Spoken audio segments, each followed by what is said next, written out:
بسم الله الرحمن الرحيم الحمد لله رب العالمين والصلاة والسلام على سيدنا ونبينا محمد وعلى آله الطيبين الطاهرين واللعنة الدائمة الأبدية على أعدائهم أجمعين إلى قيام يوم الدين. Assalamu alaikum, my beloved ones, wa rahmatullahi wa barakatuh. Inshallah, we are going to take lesson 3 in Ilm al-Rijal. We started last week. So basically in Ilm al-Rijal, let's see. So the first question was, do we need this science or not? Is it bid'ah? Like some of our Ikhbari brothers, they said it's bid'ah. It was not in the time of Rasulullah sallallahu alayhi wasallam. So do we need this issue here? Okay. Yeah. So do we need this science? So we said that what decides that it is permissible science or not permissible science? Is there a hadith telling us, do ilm al-rijal, verify the rijal? We say yes, actually there is. The Prophet ﷺ said, there will be fabricators on me. There will be liars on me. Okay. Our Amir al-Mu'mineen ﷺ divided the narrators of hadith into 4 categories. So for us, how will we be able to distinguish the good from the bad, the truthful from the false person, and all? How? We have to look into the history. And that is Ilm al-Rijal, history of each single person, to find out whether this person was okay or not okay. Okay? So that is the reason we are studying Ilm al-Rijal, because we need to know what character this person has. So who was this person? How was it? So Ilm al-Rijal is all about who and how. Who was this person and how was this person? And then we said, in order to find out who and how, there are 2 things. First of all, there are people, they narrate to us the characteristics of the people. Fulan, I saw him, he was excellent. Fulan, he was amazing. Fulan, so these are called narrations, like hadith. These are hadith. Hadith about the characters of people. Zurara was an amazing person. Hisham ibn al-Hakam was an amazing person. All these, like the Hisham ibn al-Hakam, not the Umayya Khalifa. We have a narrator of hadith. Also, his name was Hisham ibn al-Hakam. So therefore, we have to find out the narrators of the hadith. Who are they? How are they? You can't find how are they without finding who are they. So first you find who is this person. You look into the history. Oh, this person lived in the time of Imam al-Kadhim alayhi salam. Okay, now how was he person? Was he follower of Imam al-Kadhim or was he not follower of Imam al-Kadhim alayhi salam? Was he like from the followers of Ahlul Bayt alayhi salam? Was he not follower of Ahlul Bayt alayhi salam? Did he have agenda or did he not have agenda? And he was follower of Ahlul Bayt. Was he from those who worshipped Ahlul Bayt or no? Was he from the normal people who do not worship Ahlul Bayt alayhi salam to the level of God? So therefore, these kind of things, we need to know the characteristics. So Ilm al-Rijal has 2 sections. One discusses the Sughra, the specifics, and then in case of we don't know the specifics, we use the principles, Kubra, and apply on certain circumstances to conclusion the specifics. So we apply the Kubra on the Sughra. We apply the general rules on the specific rules. Like for example, we have iron. Let's say we don't know the iron expands with heat or not, but iron is a metal. So we have iron is a metal. It's a Sughra. Then we have a Kubra, a general rule. Every metal expands with heat. So we apply this Kubra on the Sughra, and that gives us the conclusion of what? Iron expands with heat. So it's like Aristotle logic, okay? So we have the general premises and the specific premises. We apply the general on the specific, we get the conclusion, the bislut. So this is about what we discussed. And then we started taking some books as an example.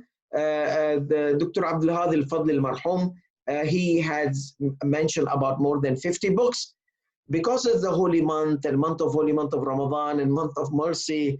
So I didn't want to burden on you to memorize 50 books.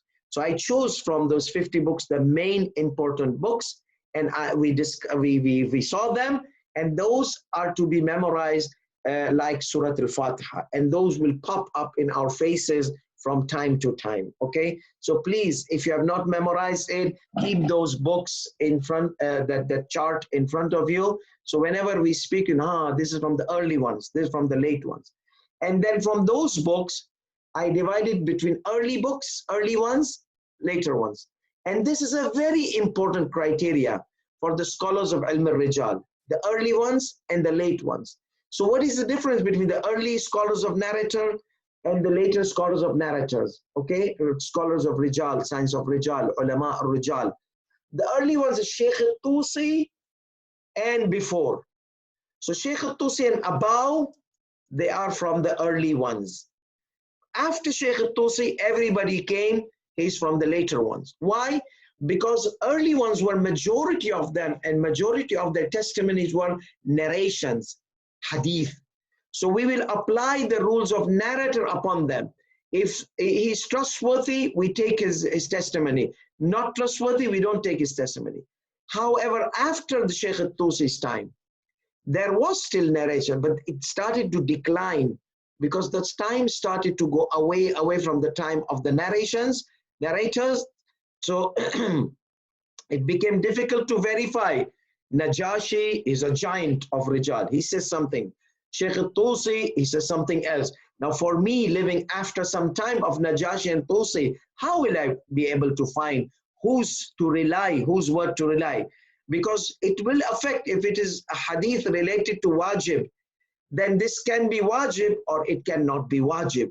That much sensitive issue can become. So should I rely? So there are rules to define who should I rely upon. And those rules, if applied, that is called ijtihad. That is called ijtihad. That is called al-ma'rifah al-ilmiyya. So that is called the deduced knowledge, because you have two things you need to find out by yourself. So you do some intellectual work and you come to conclusion. So that is what we said, ma'rifah al-ilmiyya. So the knowledge about the narrator or knowledge about anything can be into three levels. Level one, self-knowledge, personal knowledge. That knowledge is real and true knowledge because you have seen it with your eyes, you have smelled it, you have heard it with your own ear. So this is considered a true knowledge. We call it al-ma'rifah al-waqi'iyya, real knowledge. This is number one knowledge. So most of the narrators in times of Imam alayhi salatu wasalam, they were looking at the narrators who narrate from the Imam. So for them, it was ma'rifah waqi'iyya. Then the second level was, no, they did not see the narrators who were narrating from the Imam, but they heard the narrators who narrate about these narrators, that these narrators were good people. So here I have ma'rifah zahiriyya, secondary knowledge, not primary knowledge about the narrator. I did not see the narrator. I saw the one who saw the narrator. So for me, that information is a secondary information. So that is called a ma'rifah zahiriyya, apparent, because somebody tells me something, he may be right, he may be wrong, he may be confused, he may be, some things that are there. So, but I have to take his words. But it is not 100% decisive because of the probability of the error human they fall into. And then the third ma'rifah was the al-ma'rifah al-ijtihadiyya or al-ilmiyya. So when in our session, the whole time we will ask, what do you think? This is ma'rifah ijtihadiyya or ma'rifah zahiriyya. Okay, so you are going to tell me whenever we doubt.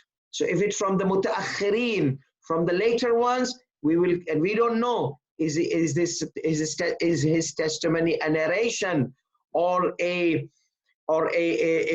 intellectual work he has done to deduce.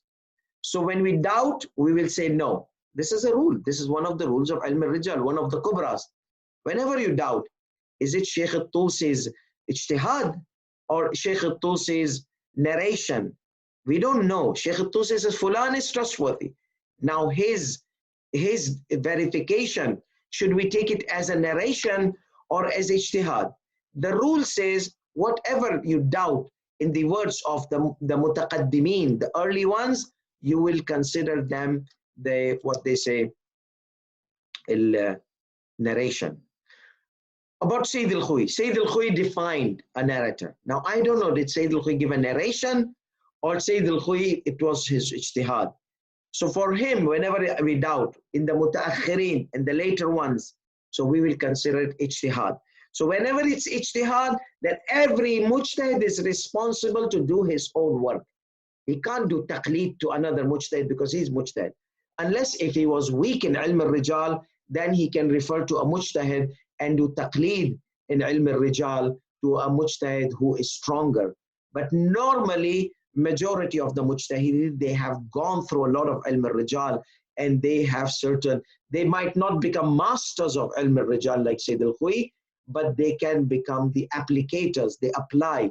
So they can do their own work in ilm al-rijal and use it in their fatwa. So that is why the fatwas, they differ from mujtahid to mujtahid. Many people, they ask, why we are having two Eids? This is not right. This shows disunity. Hold on your horses. Who told you this is disunity? First of all, ijtihad is allowed or prohibited in Islam. It's allowed. And in some cases, it's wajib. Okay. So now in this case, if ijtihad is wajib, then the intellectual work done and the conclusions, they come by default. So this scholar did ijtihad, this scholar did ijtihad, this scholar says the unity of the night when moon sighting, this scholar says no, the unity of the local sky when moon sighting. So local sighting, global sighting. So this is by default coming because they do their intellectual work to apply the hadith of our Imam alayhi salatu wasalam, which does not define this area. So they have to do, and they have to do their ijtihad. So that is why those people who are saying that why we are having two Eids and this and that, this shows disunity. I asked them, who tells you? They said our Sunni brothers. I said, then forget about it. Our Sunni brothers, they sometimes have 3-4 Eids. One is just in United States, we had 1 year 4 Eids. One was when the moon comes out of its conjugation. That means the light comes out. Just the beginning of the shadow is removed. That is to them is Eid. And that can come to some regions for 18, 20 hours. Okay, so these people, they have this day Eid. Other groups says no, it needs to be in the illumination needs to be in a way that it can be sighted by the people of earth, regardless of wherever it is. So this illumination is not just a mere illumination. The first group says mere illumination. So those are Sunni brothers. Second group says, no, obvious illumination in a way it can be sighted by the naked eye for the people of earth. Then even if the moon is not sighted, we take it. So that is another. The third one says, no, we have to go by sighting. And that is the group which says Saudi Arabia. So whatever Saudi Arabia says, that it is. And then the fourth group is the local sighting group. So we saw in 1 year, I saw Sunnis having 4 Eids in United States. What are you talking about?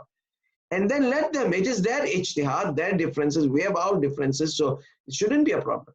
Some of the Ikhbari brothers, they told me that, oh, you Usulis, you are making this 2 Eid and this. And I said, hold on your horses, come here, sit down. You depend on akhbar, you depend on hadith, narrations. So based on the akhbar, you should have 3 Eids. Is it how? One narration says that you can follow the regions, other regions. Okay, which region you will follow? Do you have any criteria? That's a hadith. You see, you can follow other region. And then other says, hadith says that, no, sight the moon. So you sight the moon by yourself in your region. The third one says, no, the holy month of Ramadan has never been 29 days. It is less of ibadah. There has to be 30 days. So now what you will do? You have to neglect the moon sighting. So you have to do 30 days. So how will you know? You need a mujtahid to define which one to follow, which one not to follow, how to reconciliate between these evidences. So therefore, so I told you, they said quiet. Okay, sorry, sorry. When our maraja, they are doing right thing, they are doing according to what the direction is given to them by themselves. They are following the protocols of the intellectual society in the knowledge. So they are doing their job. So if there is a two Eid, that's fine. Two hearts, there should not be two hearts.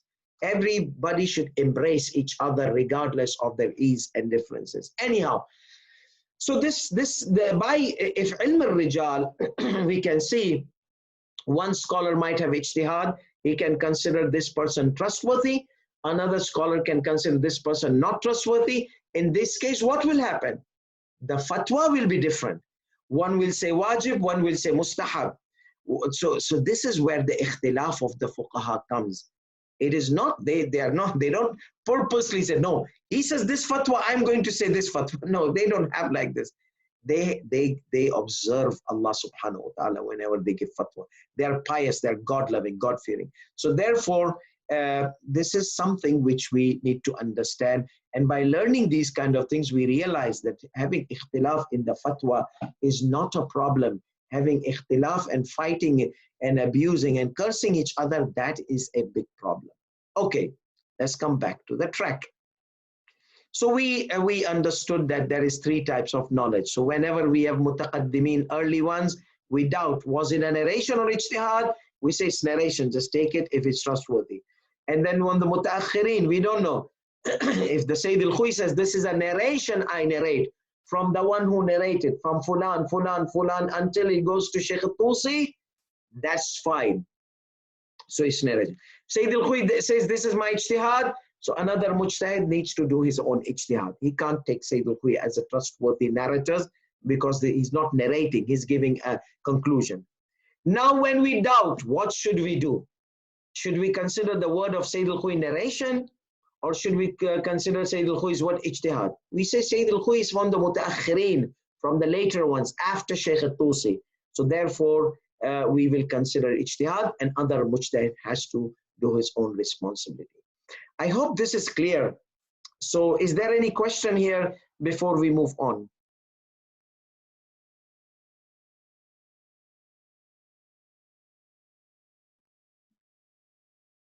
I hope you're awake. Anyhow, so we check this. So today we are going to lesson 3. We're going to continue classification of the Rejaal encyclopedias. How are their books classified? How are the books classified of Ilm al-Rijal?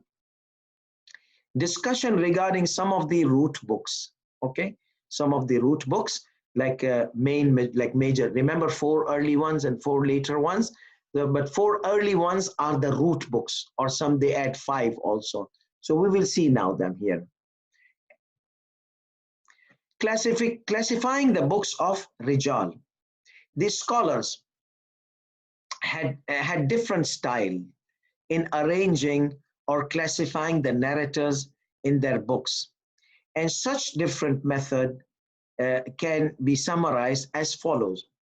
So Sheikh Maitham, I'm reading hopefully in a correct way so that you are able to edit the slides later on and upload the edited slides. Or you have already done it, alhamdulillah. Because these slides were written when I was flying in the airplane, so like the rides were sometimes bumpy, so there are bumpy mistakes as well. Anyhow, so now we can summarize the different methods like in this level. Based on the level means narrators in the time of Rasulullah sallallahu alaihi wasallam, narrators in the time of Amir al-Mu'mineen. So the book is divided like that. Chapter 1, narrators in the time of Rasulullah sallallahu alaihi wasallam. Chapter 2, narrators in the time of Amir al-Mu'mineen alayhi salam. Chapter 3, narrators. So it goes by timeline. It goes by timeline. The level means based on the timeline of the infallibles alayhi salam. The first level is the companions of the Prophet Muhammad sallallahu alaihi wasallam. Second level is the companions of Imam Ali, and so on. In each level, they arranged in an alphabetical order. So Rasulullah's time, whoever starts with alif comes first, then ba, then like that. Okay. So it is also in alphabetical order, but under the timeline. An example of this type would be Book of Abwab للشيخ الطوسي. أبواب means chapters. باب الأول, باب الثاني. Bab literally means door, okay? But here in the books, it is called Al-Bab al-Awwal, the chapter, first chapter, second chapter. Based on their status of being trustworthy or not. So this scholar, like Allama al-Hilli, divided the book into 2 or 5. The trustworthy, based on the hadith, the trustworthy, the non-trusted narrators. Okay, so based on that, so Allama al-Hilli in his khulasa means summary. In this book, what he brought all the previous works of the scholars and wrote the book of trustworthy, the chapter of non-trustworthy, non-reliable. He arranged the book in 2 sections, reliable and non-reliable narratives. And some other scholars have arranged based on the hadith. Remember the hadith we took in Ilm al-Hadith? Hadith Sahih, Hadith Hasan, Muwathaq, Da'if. Okay, so based on the 4 categories, some of them they arranged. So this is based on the reliability of the narrator. Then we have, are the slides being followed with my changing? Yes. Okay. So based on the common names. So now we have certain names that are common. Like Abu Basir, there are more than 5-6 people. So he will write Abu Basir is a common name. And then he will go, the chapter says Abu Basir. Then he says Abu Basir this, Abu Basir that, Abu Basir, so the types of Abu Basir. Then he has this Ali ibn Muhammad. Ali ibn Muhammad is a very common name. You will have dozens of Ali ibn Muhammad. Ali ibn Muhammad Samari, Ali ibn Muhammad Fulan, Ali ibn Muhammad this, Ali ibn... So this is like another way. And this is Mushtarakat al-Kadhimi. So this scholar, he arranged the ones who had common names. Mushtarakat is the name of the book, and Al-Allama al-Kadhimi, he arranged it in this way in his book. And then the common names of their father and their grandfather. So the most common names, first the father and the grandfather, all of them, the whole name is common. Then comes the name common, only father and the son. Then the name comes only son, like that, only son. So it goes like that. The broad name, then shorter name, shorter name. So each chapter is divided into sub-chapters this way, based on the common names. So why did he arrange like that? Because whenever you open a book of hadith and you try, oh, this is Ali ibn Ibrahim. So Ali ibn Ibrahim. So you would check the common names. And the way to define is that there was one Ali ibn Ibrahim in this Imam's time, one Ali ibn Ibrahim in that Imam's time. In this Imam's time, he was not trustworthy. In that Imam's time, he was reliable. So that is why we have to find out the common names and distinguish. If all the common names are trustworthy, it's okay. But there are some common names, the people are unknown in their characteristics. Based on the alphabetical order.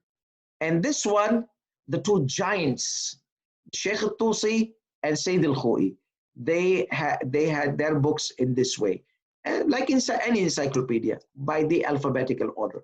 Okay, and that is the easiest way to find a narrator, that to have it in an alphabetical order. So you just open and find out. And that's a good thing, is Sayyid al-Khoi's book is like that. So I'll give you an exercise, you'll be able to find the narrator of the hadith in the Sayyid al-Khoi's book. Okay, so this is the best and easiest way, such as Fahras of Najashi, Fahras without a T, and then Fahrast of Sheikh al-Tusi, and then Mu'jam, Rejaal al-Hadith of Sayyid al-Khoi. So Sheikh al-Tusi and Sayyid al-Khoi, they both have a gap of 1,000 years in between them. I know some of you have heard this thousands of times, but I love these 2 great giants, because they were like the kings of Marja'iyya in our history. Like they had this tafsir, Rejaal, usul, fiqh, this and that, and oh my goodness, they were like they had the control, like all the sciences of Hausa, and they were the reformist of the Hausa. A lot of wrong principles, they had rejected them.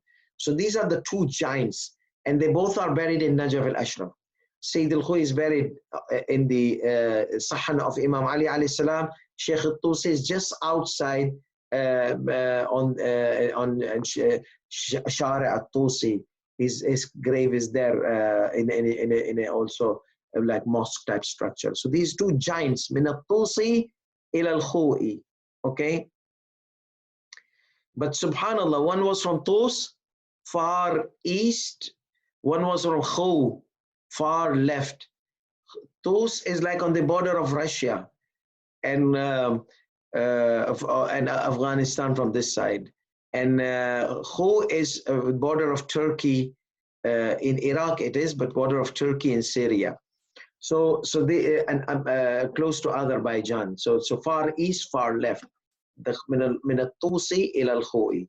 And sun rises from the east and ends on the west. Subhanallah. So you have this Fahras of Sheikh al-Tusi, Fahrast of Sheikh al-Najashi. No, sorry. Fahras, because Najashi was Arab. Fahras of Sheikh al-Najashi, Fahrast of Sheikh al-Tusi, and Mu'jam Rejaal al-Hadith of Sayyid al-Khu'i. So now, what is the difference between the tarajim, different asma, like the specific, the sughra books which contain the sughras in it. So what is so remember, Ilm al-Rijal is divided into sughra and kubra. So we are discussing the books of sughras, where we can find specifics of the narrators. They both identify the narrator, their status. So they both are encyclopedia of Rijal. So they have name, narrator, and status. Then what is the difference? Why do they call tarjamat fulan? Tarjama means translation, and tarjama means biography. So tarajim means the book of biographies. And asma is names, ism, and asma. Asma is plural of ism. So we have tarajim or asma defines the narrators and mentions his status of being trustworthy or not. So they both are common in this purpose. Fahras identifies the narrators, his status, and mentions the work, his work, the books he wrote, which is the main goal of Fahras. So now we know they both have names. Tarajim or Asma, they have the names and their testimony only, which we need to verify the hadith. Fahras includes their work as well, the books written by them. Okay, so it's an index, it's a biography. So basically, Fahras is biography, telling us a lot of things about a narrator. Asma, Tarajim, Mu'jam, it is only the narrator, the Mu'jam, the scholar of Rijal, scholar of Tarjuma, Tarajim, is not interested in more than knowing the status. So he just writes the status down, okay? And some of the clues which he find out. But Fahras, no, they are interested. So Sheikh al-Tusi has Fahrast, which has the books in it. Sayyid al-Khu'i has Mu'jam, Rijal, that means Asma or Tarajim, Tarjuma. So Sayyid al-Khu'i does not mention the publications of each scholar. So therefore, the books of Rijal, Fahras identifies the narrator's status and mentions his work and the books he wrote, which is the main goal of Fahras. Therefore, the books of Rijal can be divided into two categories. Tarajim or Asma, same thing, same purpose. Example, Mu'jam Rejaal al-Hadith of Sayyid al-Khu'i, Qaddasa Sirruh. Abwab and Ikhtiyar of Sheikh al-Tusi. So Sheikh al-Tusi has also Tarjuma, and it is called Abwab. Abwab of Sheikh al-Tusi. Or Ikhtiyar, two books he has. Fahras, Sheikh al-Tusi فهرست, and فهرس أسماء مصنفي الشيعة. This is Najashi. Fahras means index or a biography, like it includes everything about every narrator. We said literally Fahras means index. So it's an index of all the scholars of narration, their works and everything. So Fahras Asma, Fahras of the names of the authors of the Shia. Musannif is author of the Shia. This is by Najashi. While in our lecture, when Rejaal is mentioned, it could either mean Tarajim or Faris. If I say Rejaal of Sayyid al-Khoi or Rejaal of Tusi, so it could mean this and that. So just don't catch me and be peculiar. Oh, he said Rejaal is Sheikh Tusi, but Sheikh Tusi doesn't have Rejaal. Sheikh Tusi has Fahrast. No, in general, whether it was Tarjama, whether it was Faharis, I'm going to mention Rejaal to make it easier, the narrator, the book of narrator. Okay, now we take the root books of Rejaal, the main major books of Rejaal, and these are from the Mutaakhirin, from the early ones. Early ones, there are so many books, but these 5 books or 4 books are the root books, of the Rejaal. These are the first reliable resources in the science of narrators. All the scholars who came later depend in their researches in these 5 famous books of the 4 great scholars. So how many books are there? 5. Who are the authors? 4 scholars. So that means one scholar has 2 books. Okay? One of these giants has 2 books. Now, one book was lost. We don't have it. How the heaven we will know that even there was a book? Because Sheikh Tusi relied on this book. So that means it was in the time of Sheikh Tusi. Then it got lost, okay, in the history. So now we don't have any book which is called Ikhtiyar. We don't have it now because it's a lost book. But so many ulama of Ilm al-Rijal used it in that time. That is why it is known to be a famous book, because it was used by. So the ulamas who use it, they are the mirror, reflection of the existence of this book. So we are seeing the mirror, but we are not seeing the book like the ghost, okay?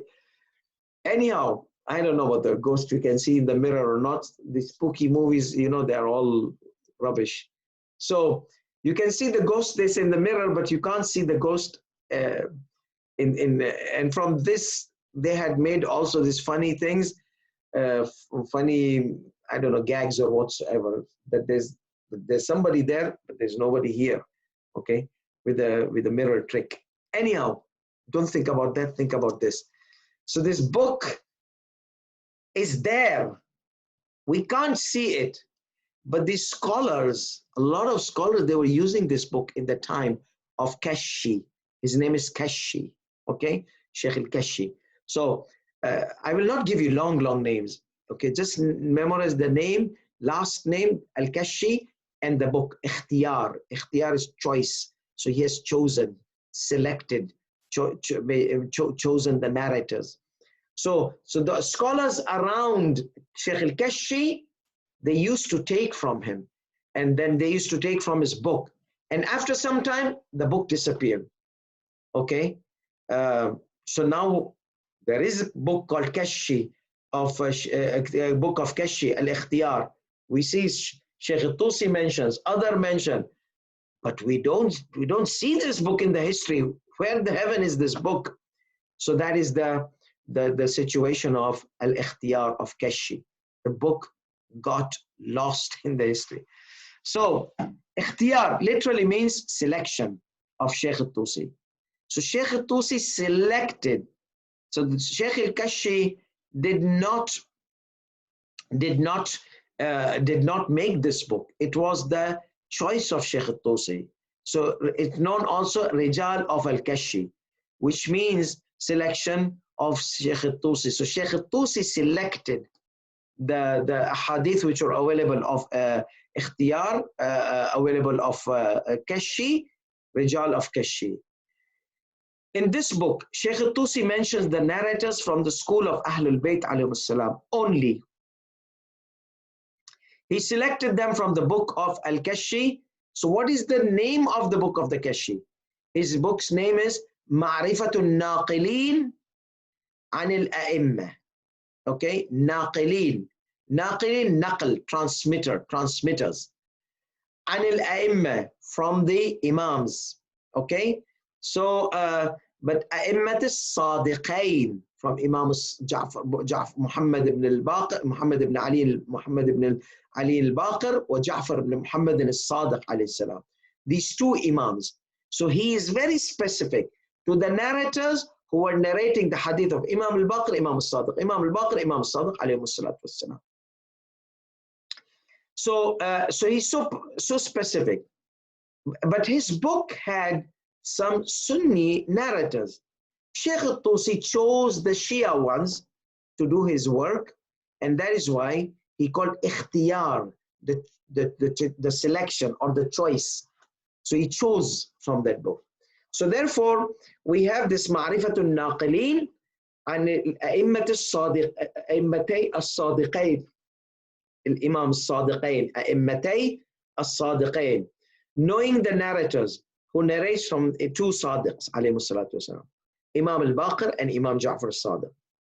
Al-Kashi had narrated from both schools.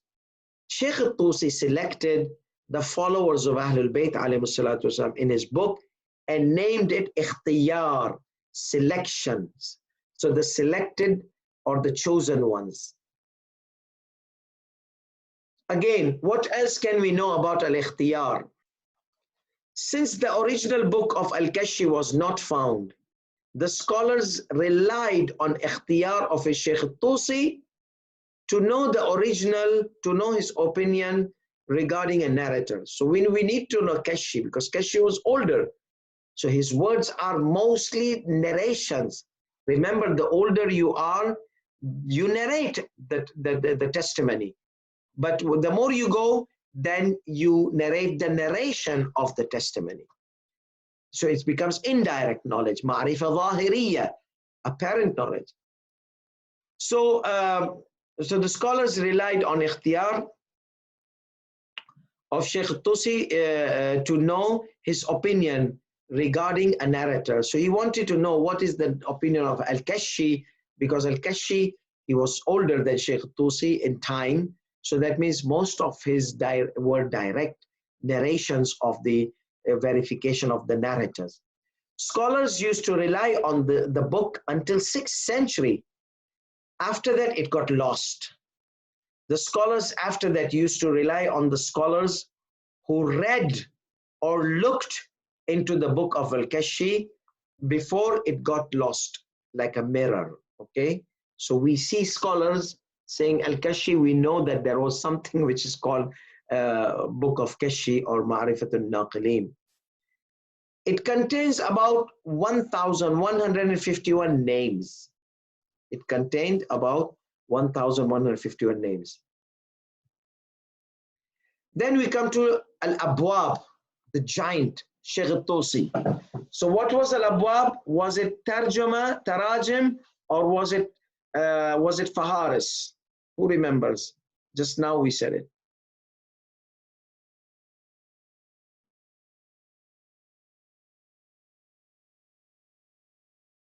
Hello, is somebody there?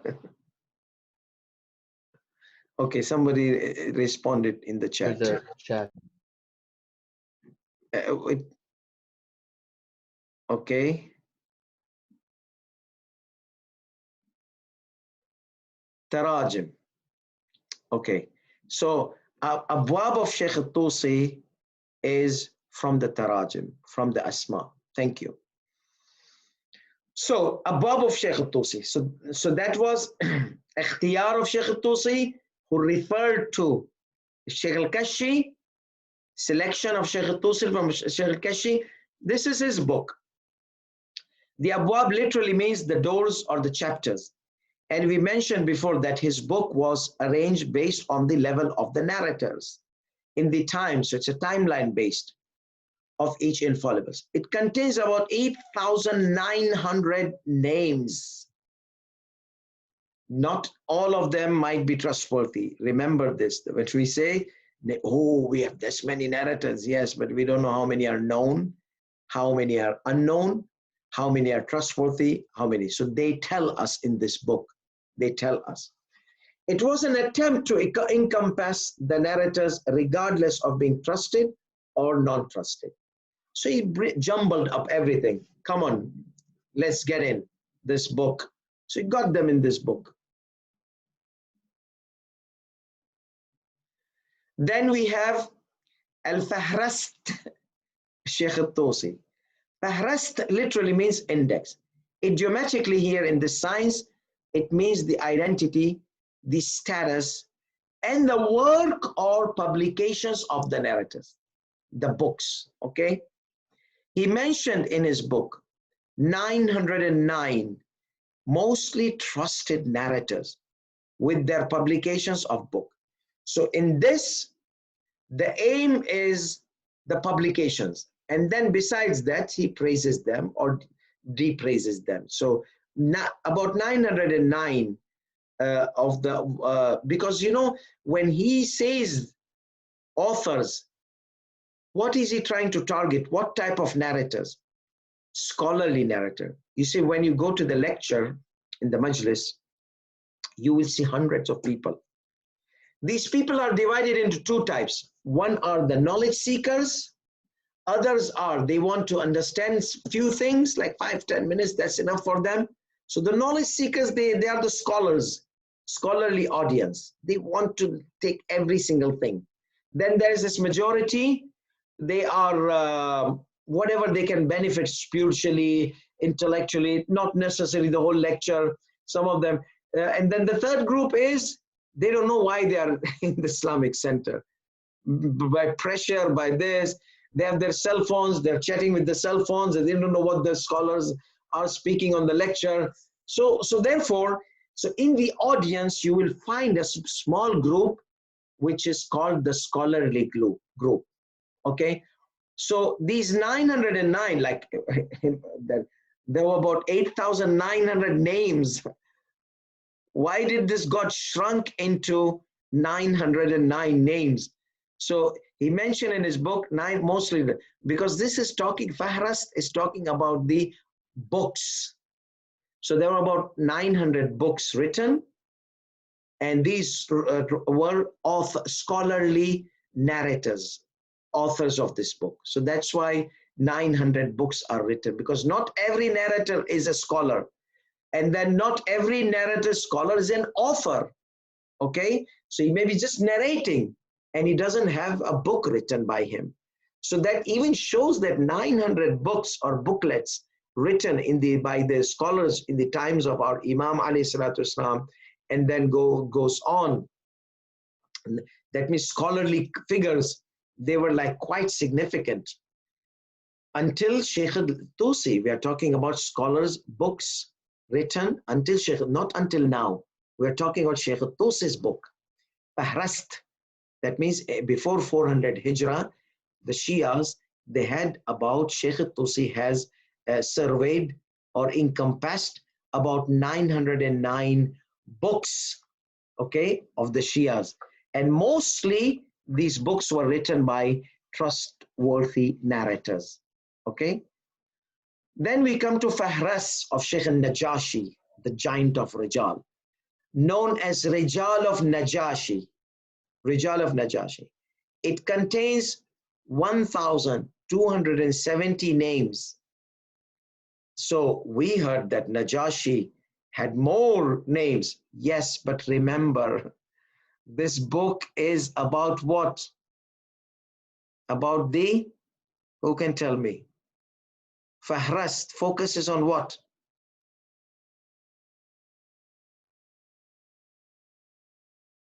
Hello? A message popped up, okay. Yes. So Fahras or Fahrast, they focus on the book. So we're not talking about the narrators of Hadith. There were 8,900 narrators Sheikh Tusi had mentioned in his book. So now, why did they shrunk? No, these are the authors of the books. Okay? Authors of the books. Because many students, they get confused. Sheikh, there you said 8,900. What the heaven happened here? Why 1,200 and 900? These are books. Ahras means books. And these are the places, the tricky places where I like to become mean in the exams and put these kind of confusing things. So basically, he was known to be the most perfect in his time in this science, Najashi, and Wama Adrakama Najashi. Even the Sheikh Tusi was the giant, but because he was giant in every field, Najashi was very much specialized in this field. So Najashi did more work in Rejaal than Sheikh Tusi. Okay, so that is why in Rejaal, if we have conflict between the testimony of Sheikh Tusi and testimony of Najashi, Najashi overrules. That is why whenever there is a conflict between his words and the words of other than him in his time or before his time even, then his word overrules.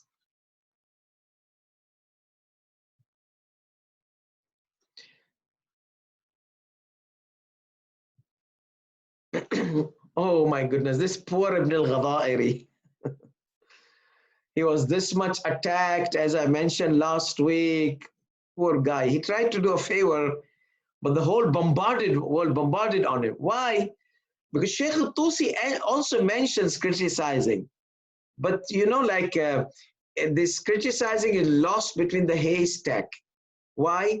Because only scholars of Rijal, they do see the praises, and then they find one scholar, he pops up to be non-reliable, to be liar, to be alcohol abuser, to be this, to be that. So it is that the weak narrators and their criticism is lost in the book of Najashi and Sheikh Tusi. This Ibn al-Ghadairi, some say this is the book of Father Ghadairi. What happened to Ibn al-Ghadairi? Ibn al-Ghadairi, poor guy, he wanted to do a favor. So he collected all the weak narrators and criticized them explicitly. So it was, oh, how could he do ghibat on these scholars, great scholars? He exposes their defects. This is not right. And he ate it good time. Akal has this in Arabic language. Okay, so that was Ibn al-Ghadairi. So Ibn al-Ghadairi has a book called Du'afa. Du'afa is plural of da'if, and da'if is weak ones. Okay, so there is a book, there's a big debate or a confusion and controversial in between the scholars of Rijal in relating the book of Du'afa to Ibn al-Ghadairi. Some said, no. The Ghadairi was a great scholar. How could he do something like that? This book is not his. So that's why the book got a lot of confusion because of his harsh critic to the narrators. And as I mentioned, Sayyid al-Khoury, Sayyid Sistani of great Maraja, may Allah bless them. So they allow, in the knowledge area, they allow critics because you need to see that could you rely or not. So it all has consequences. So therefore, poor guy Ibn al-Ghadairi, may Allah rest his soul in peace, he did some favor, but somehow he got the heat.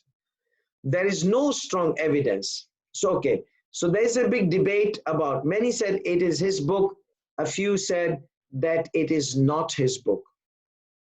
There is no strong evidence to relate such book to him. There is no doubt Ibn al-Ghadairi, the son, was a great, pious, trusted scholar in this field. His opinions about the narrators are narrated by the scholars of his time. So he is from the early ones or the later ones? Who can tell me? See? Ones. Huh? He is from the early ones. Yes, and how did you know that?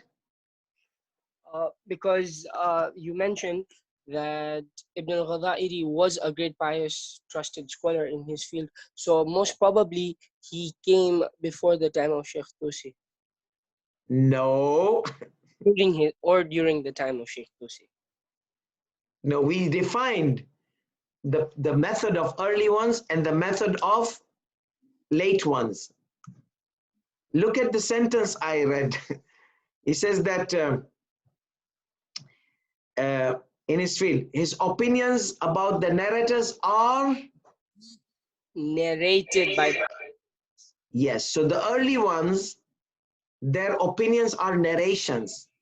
The later one, their opinions are ijtihad. You got the difference between the early ones and later ones. So whenever someone narrates a lot, he is from the early one because his testimonies are narration. He says, I heard Fulan, who heard Fulan, who heard Fulan, that person was trustworthy. So this testimony is narrated testimony. But if I have narrator saying this, narrator saying that I need to find out who to take, I need to do some intellectual work, then I do ijtihad, the ma'rifah al-ilmiyya. Thank you, but thank you so much for trying. At least you prove that you are awake. There is others are awake also, but you know the fasting, and we in Sweden we have long fasting. So you guys have are going to break your fast almost, but still we have like a half a day to go. So many said, okay, so where were we? Narrated. About narrators are narrated by scholars of his time and ones who came after him, and he has 3 strong books in this science. So Ibn al-Ghadairi, scholars, they say he has quite good book, okay? But in the Faharis, remember Faharis mentioned the books of scholars. None of the authors of Faharis mentioned that Ibn al-Ghadairi has a book called Du'afa.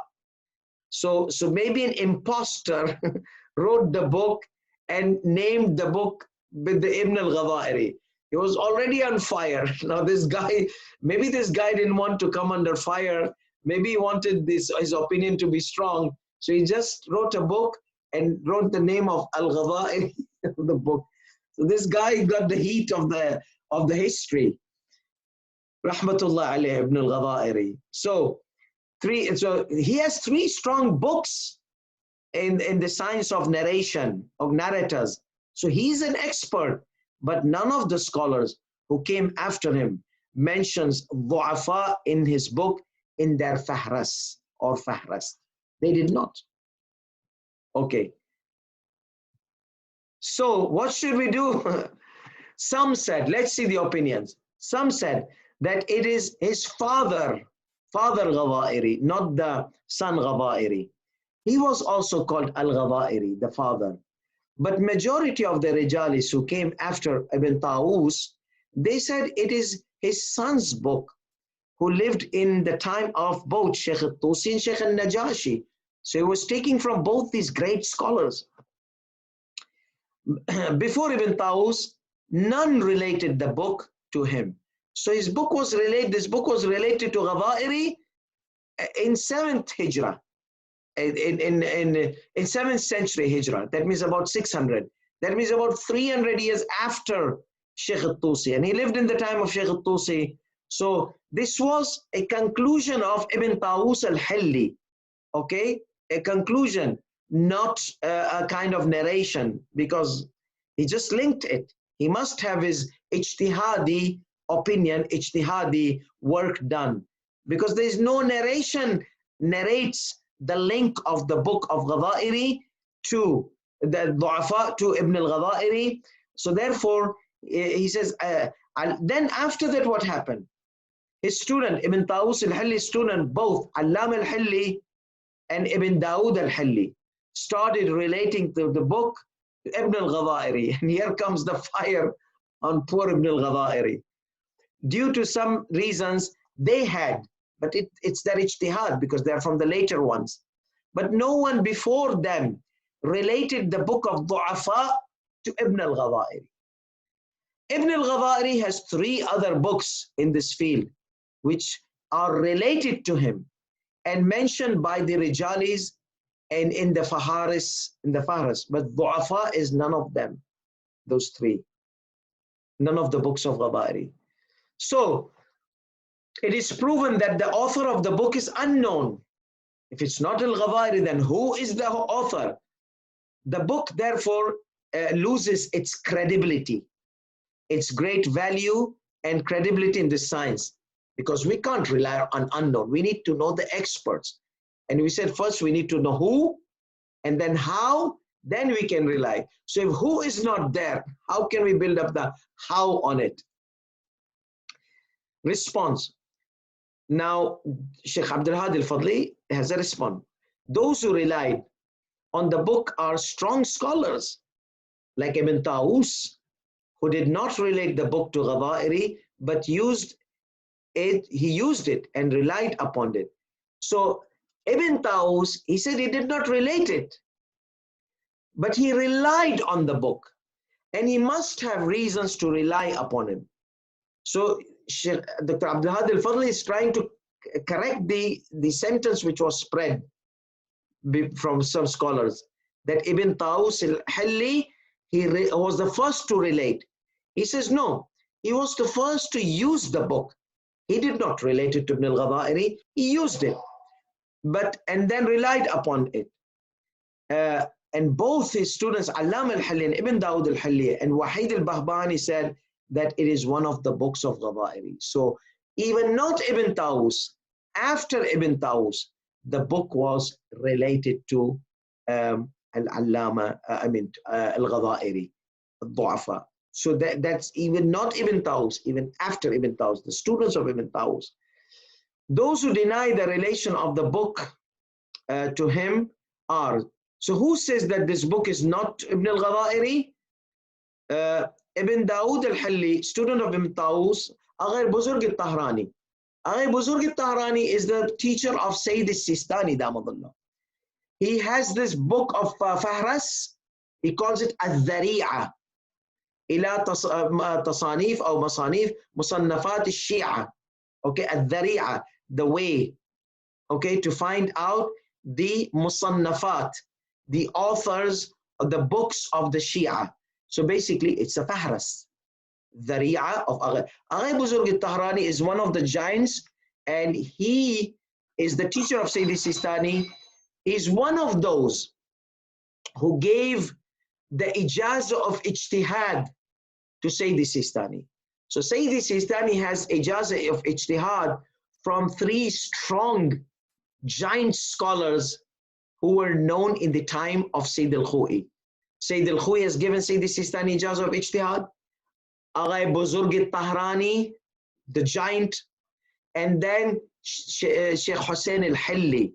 These three were known to be very top scholars in the time. Even some of them, they say Sheikh Hussain al-Hilli was more knowledgeable in usul than Sayyid al-Khu'i, but he did not present himself as marja. So that's why Sayyid al-Khu'i, the giant, took over. So Sayyid Sistani has ijazah. So Aghay Buzurg al-Tahrani, I'm just trying to relate things so that you don't forget. Aghay Buzurg al-Tahrani, I have one scholar, he's a very talented scholar of Ilm al-Rejaal. He's from the Khoja brothers. So I call him Aghay Buzurg al-Rajani, if he's from the Rajani family. So Aghay Buzurg al-Tahrani, Aghay Buzurg al-Rajani. I don't call him Buzurg, I call it Kuchak, the small, mini Aghay mini Rajani. So Aghay Buzurg al-Tahrani says, no, it is not the book of Ghawairi. Why? He says, Ibn Dawood al-Hilli, the student of Ibn Tawus, has clearly mentioned that he had mentioned the book's relation to him without any narration. So it was his personal ijtihad. Remember? Ma'rifa ilmiya, the third type of knowledge. And Ibn al-Ghawairi, due to his piety, this is one of the things, can never use harsh, abusive words on the pious personalities whose piety is proven by other great scholars, such as he is a liar, he is corrupted, and so on. So Agha Buzurg Tahrani says, no, Ibn al-Ghadairi cannot use that. But Sayyid al-Khouy says it's okay. But no, Agha Buzurg Tahrani says, no, it cannot. The Ghadairi cannot use this book, so it cannot be. He was a great scholar. And then, finally, what does Sayyid al-Khouy say about Du'afa? He rejected the relation of the book to him for the following reasons. Okay? So these are the reasons. He says, Al-Du'afa is not for Ibn al-Ghadairi. So uncalled, he got the heat of the history. So people, they spoke about the adalat of al-Ghadairi. How can this be adil? He talks about other pious scholars. So Sayyid al-Khouy rejects it, the relation of the book to him for the following reasons. And Najashi and Tusi did not mention the book in the Fahrist. Fahrist includes all the book of the time of Najashi and before that, Sheikh Tusi. The book was in the time of Sheikh Tusi, in the time of Sheikh Najashi. Why didn't they put it? And the scholar was taking from Sheikh Tusi and Sheikh Najashi. The opinions of Al-Ghadairi mentioned by Najashi, okay, conflicts with what is mentioned in Du'afa. So let's say Al-Ghadairi has 3 other books of Rejaal. Okay, Al-Ghadairi says this is trustworthy. Du'afa says this is not trustworthy. So there's a contradiction. There's a contradiction between the book of Ghadairi and this Du'afa. So it cannot be the book of Ghadairi. Du'afa cannot be. And the opinions of Al-Ghadairi mentioned by Najashi conflicts with what is mentioned in Du'afa. That means the book is not Al-Ghadairi's. Why? Because Najashi, the opinions of Al-Ghadairi mentioned, so because this Ghadairi was even before Najashi. So Najashi presents in his book the opinion of, because Ghadairi was a narrator as well. So he narrates some opinions in Najashi, book of Najashi, the giant. And those opinions, they conflict with whatever is in the book of Du'afa. Allama al-Hilli mentioned the relation of the book to Ghadairi, but he did not mention the link and the permission, the link in his permission, in his ijazah, permission. So from where did Allama, where is the link of Allama? Okay, as we said in Allama and Ibn Dawood, the students of Ibn Tawus, they are the one they promoted this direction. An absence of evidence, Sayyid al-Khouy says, which relates the book to Al-Ghadairi. So Al-Ghadairi, the book of Du'afa, is not the book of Al-Ghadairi due to the reasons. This is our session. Next session we'll start after 5 minutes. Take your chai, drink, cafe, latte, whatever you want. Wassalamu alaikum wa rahmatullahi wa barakatuh.